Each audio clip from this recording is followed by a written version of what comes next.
What's going on, Z Nation, and welcome to another edition of ZSPN. I'm your host, Zaid here. And today, guys, we're going to be talking about the Los Angeles Lakers versus the Houston Rockets tonight. But before anything, like always, please be sure to like this video, subscribe to the channel, share my videos all over Facebook, Twitter, all the good social media stuff.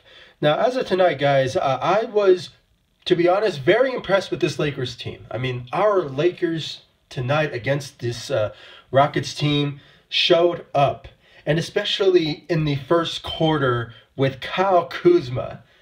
Guys, talk about Kyle Kuzma tonight. I mean, it really showed out there by his performance in the first quarter that this guy is ready. This guy is there. He is an all-star material type of player who can really lead a team in scoring, and obviously with the results in the first quarter, he averaged 20 points.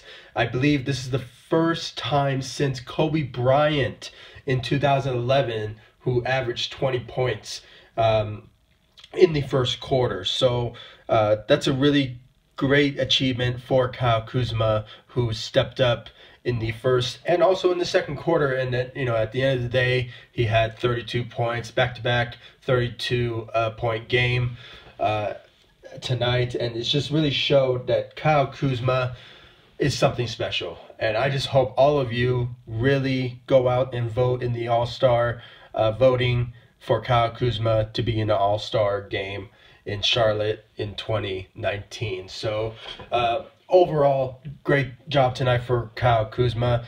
But overall for the Lakers, even though they lost at overtime against the Houston Rockets, which it's sort of a bummer because, you know, in the fourth quarter, it looked like they were managing the game. They kept on leading the game, but somehow the Rockets with the James Harden and I believe, who's his name? I think it's PJ Tucker, who shot a three at the, I believe, final seconds left in the game, who that took them into overtime. And I was really annoyed, guys. I mean, it was like, we had this win, we could have gotten it, but somehow they came with that three and just, and somehow the Lakers didn't play better, you know, defense, and it just ended up into overtime, which I have to say the Lakers played at overtime pretty well, and especially from Brandon Ingram's side of the of his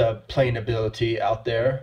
I believe he had 21 points, and it just really showed that he was being very aggressive in the at overtime. So it was really great to see Brandon Ingram stepping up his role at overtime, and but at the end of the day, it just wasn't enough for the Lakers to basically take this win in overtime.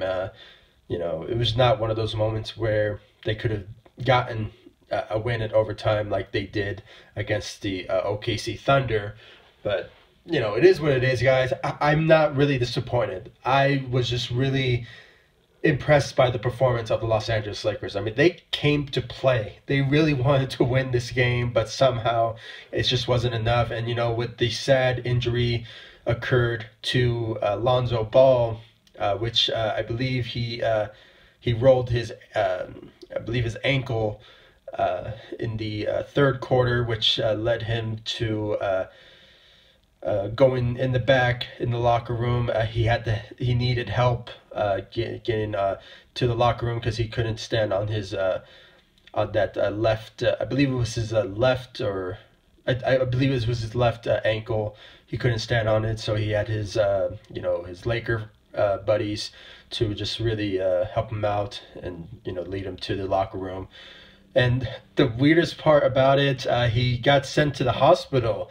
It wasn't really anything serious for him to go to the hospital. It's that the Target Center at Houston X-ray machines were not working. So, you know, you have to think about it, guys. This is the NBA. You know, it's I don't know, like, you know, they had to get with the program. I mean, you know, this is the NBA we're talking about. I mean, they make millions of money, and somehow your machines are not working, and especially, you know, with certain teams who have to make sure if their machines are working. So I don't know, maybe the Houston Rockets or the NBA need to get with the program and just, be on their A game when it comes to certain machines needs to work. And unfortunately for Lonzo, he got sent to the hospital. I believe the results of the x-ray shows it was negative, but judging by what I've been hearing, that he couldn't stand on his left foot and just obviously was struggling to get to the locker room. It really shows that he's probably going to be out for quite some time, and I'm not sure how long, because when it comes to these certain injuries, obviously it's very hard for certain players to come back from that. But I mean right away. I'm not saying it's a season-ending type of injury. I mean, this is a sort of injury that takes a while for a player to come back, and I just hope it doesn't take too long for Lonzo to return from this certain injury. And judging by his past histories with Lonzo getting injuries, it might take him quite some time to potentially return. That's why we have to wish for Rajon Rondo or potentially our Laker players to step up as that playmaker who have a great basketball IQ, who can pass the ball, similar to Lonzo, and just hope that they can potentially step up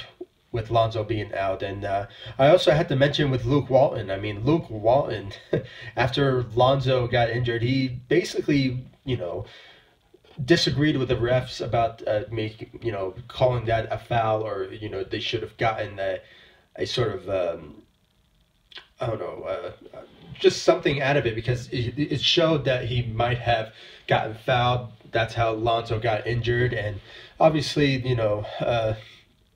Luke Walton got technicals for it, and obviously he got ejected out of the game. But the Lakers were in good hands with Brian Shaw. I mean, this is the same Brian Shaw who has a championship with the Lakers, being a player himself with the Lakers, and being an assistant coach for quite some time, and during the Phil Jackson era, and somehow also leading him also to a head coaching role with the Denver Nuggets, but somehow it just didn't work out. He came back being an assistant coaches from Indiana, and then ended up with the Los Angeles Lakers with the staff of Luke Walton.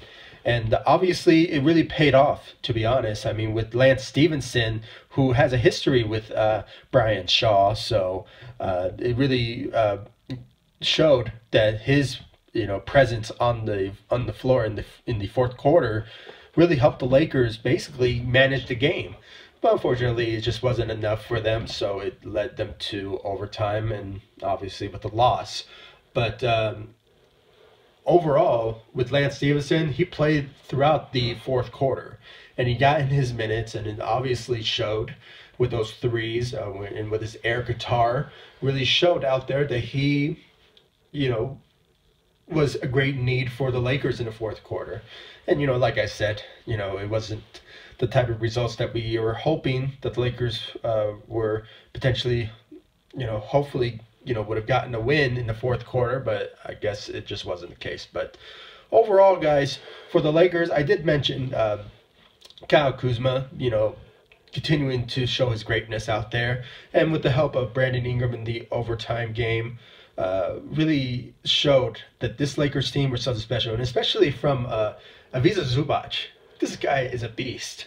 He is great protecting the rim and just obviously scoring under the rim, being that force attack under the rim, and it just really shows that he is something special. I mean, I believe he averaged a double-double tonight with, I might be wrong, I think he had 17, maybe 18 points out there, but my advice for Ivica Zubac, he really needs to control those foul troubles, which really led him to being fouled out at overtime. And I just hope that he just, managed that, and, really brings that sort of mentality on an every game basis, since possibly Lonzo is going to be out for a couple of games, or just, depends on how long he'll be out for. But I just hope he keeps that mentality and brings that mindset every game. And just great job tonight for Ivica Zubac, and basically for the Lakers. I mean, they they basically all stepped up tonight, and it was just really great to see this Lakers team finally playing very good basketball, actually good Lakers basketball, which was amazing to watch. It was just, they all participated. There was a lot of toughness, defense as well, and at one point they were just very aggressive against this Houston Rockets team, and I just hope they keep that sort of mentality, possibly when they play against the Warriors on Monday, which is going to be very interesting to watch. I still believe, I still think, sorry, I had to think about this. Sorry about this, guys. LeBron James is still going to be out, possibly. I don't think he's going to play on Monday. And with Rajon Rondo also going to be out as well. And, with Lonzo Ball, he is, all three of our good players are not going to play against the Warriors, and which is why I hope the rest of our Lakers team steps up out there and bring their A game on Monday, which is I'm just gonna pray for that. So guys, please comment down below, give me your thoughts about today's game. Was there certain moments where I don't know, maybe the Lakers should have played better defense, or overall, did you guys really like the performance out of this Lakers team? And do you guys think that the Lakers would have had the chance to basically manage the game in the fourth quarter that could have led them to a possible win? Or just, I don't know, maybe the Lakers just should have played better defense. I mean, please, guys, comment down below, give me your thoughts about today's game. And I really appreciate all the love and support you guys give me on this channel. I mean, the amount of support and love you guys give me is just amazing. I mean, you guys are just the best audience on YouTube, and especially on this channel, and I really appreciate that. So guys, please comment down below, like, subscribe to the channel, hit that notification bell, and I'll see you all in the next video. Thank you so much for watching. Go Lakers. Let us hope that the Lakers keep this mindset and that mentality of winning potentially when they play against the Warriors on Monday. So let's just hope for that. Peace.